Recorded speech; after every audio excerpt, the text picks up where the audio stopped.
What's up mga kaibigan, isang mapagpalang araw na naman sa ating lahat. Ito ang inyong lingkod, si Nagalag Moto. Bali, andito tayo ngayon sa Barangay Tara ng Sison, Pangasinan. Bali, pupuntahan natin ang Bantay Bato. Bagong lahat, shoutout muna kay Sir CM Buridek, ang ating sponsor, at sa Rides to Shine. Shout out sa inyo, mga admin. Ang papunta dito ay maglalakad ng konti, pero pwede rin ipasok ang motor, sasakyan. Kaso nga lang, sarado yung pansinaraduhan kasi nag-meeting daw ang barangay.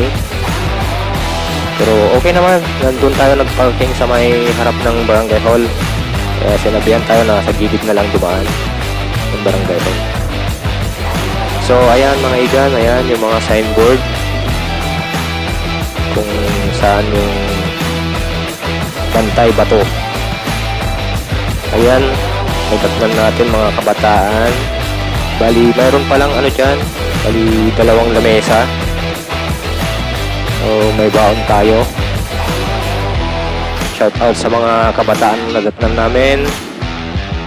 Bali, sila pala yung kasunod namin kanina. Iniwan din nila yung sasakyan nila dun sa taas. Lakad din sila pababa. Ayan, kumakaway na sila. Shout out sa inyo. So, ayan mga igan. Tumayo sila para paano sa atin yung lamesa para makakain tayo. Dito pala, maglalagin ka pala bago ka pumasok. Tapos may ano na, alcohol na rin. So ayan mga igan, kakain tayo. Baon natin, mayroon tayong dalang baon. Pero ako nakikain na lang sa kanila, sa mga kasama ko. So ayan, ito yung view ng Bantay Bato. Ayun, sa baba may cottage na 3. Bali, ginawa lang pala ito nung February. May nakausap tayo dito, yung namamahala, mga kasama niya, mga kabataan. Ayan mga kabataan na maraming salamat sa inyo. At kami nakaupo at nakakain.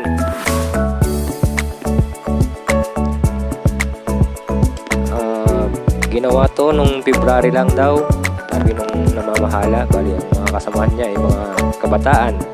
Sila ang gumagawa ng mga dito, mga lamesa, kung ano pa para mapaganda lang ang lugar na to. So ayan mga igan, kain muna tayo. Makikikain na lang ako. Wala akong dalang baon. Salamat kina JM Alex at saka kay JM Gistoni. Nakikain na lang ako sa baon nila. So ayan mga igan, tapos na tayong kumain. Ayan yung view. Medyo malalim din pala yan, yung ilog na yan. Saka doon sa kabila, kung kita nyo, yung mga cottage na 3. Bali, pinapaganda pa lang. Tapos pwede rin dito, yung ano bang tawag doon, yung balsang kawayan, kung gugustuhin nyo, kung maliligo kayo. Bali, ang lalim pala niyan dati lagpas kawayan daw. So ayan mga igan, kita nyo yung 2 dalaga nagbabalsa. Enjoy na enjoy. Ay, maganda rin dito mga igan, pasyalan nyo. Bagong bukas pa lang to. So ayun, kung tanaw nyo sa kabila, may mga upuan din dyan. Pwede kayong magpa-picture. Kaso nga lang malayo tayo, hindi masyadong kita. Bali, iikot ka kasi ilog yan. Sa kabila yun. So dito tayo sa may bundok na side, dito banda sa kabila. So ayan mga igan, yun yung pangalawang lamesa. May gilid. Ayan, may duyan din dyan. Mga yan, mga baging lahat yan, yung ginawang duyan, upuan, ganyan. Maganda dito. Bagong pasyalan dito sa may Sison, Barangay Tara, Bantay Bato. Madali lang hanapin. Magkalapit sila nito sa may New Zealand of season, mga igan. Marami na rin namamasyal dito. So ayan mga igan, akyat tayo. Tignan natin kung ano yung nasa taas at kung anong mayroon pa. Ayan mga igan, kita niyo yung mga upo na yan. Bali ano yan, bali gawang baging lahat yung mga yun. So ayan pala yung spider wave, saka yung mga kabataan na tumayo kanina para makakain lang tayo sila yan. Saka yung mga nagbabantay dito, mababait din sila, friendly. Kung ano yung tatanong mo, masasagot nila kaagad. Ayan mga kawayan pa, kasi may ginagawang tree house. Bali yan.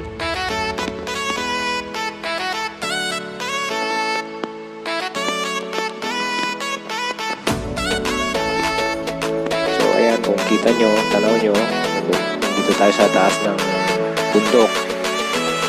May mga naliligo. Ayan pala yung ginagawang tree house mga ikan. Medyo may kataasan din, mga 20 feet yan. Yung mga kabataan sa baba, naliligo.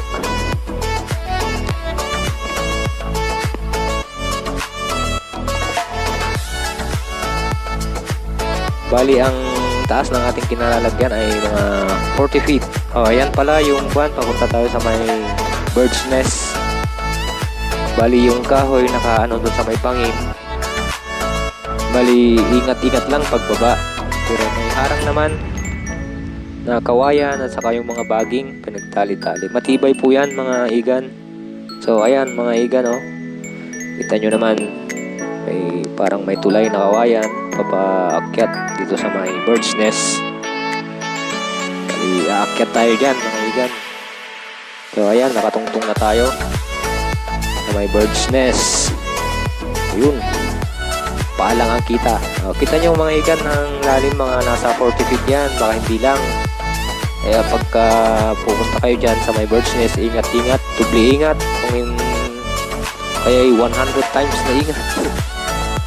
So ayan, pababa tayo. Ayan pala yung spider web na ginawa na mga baging yan na ginawang spider web.